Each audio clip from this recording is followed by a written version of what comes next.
এখানে একটা নতুন টাউনশিপ গড়ে তোলার জন্য চেষ্টা করছি, যাতে ব্রাহ্মণবাড়িয়া এখন খুব কনজেস্টেড এলাকা হয়ে গিয়েছে, এইটাকে সম্প্রসারণ করা দরকার।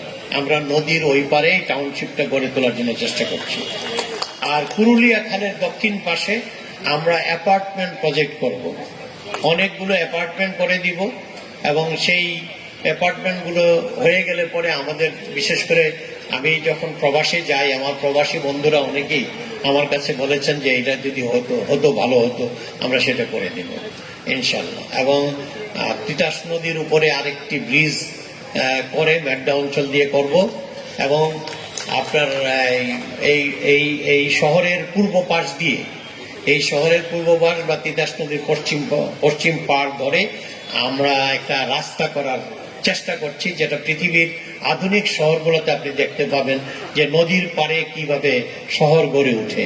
আমরা এটারও চেষ্টা করব ইনশাল্লাহ।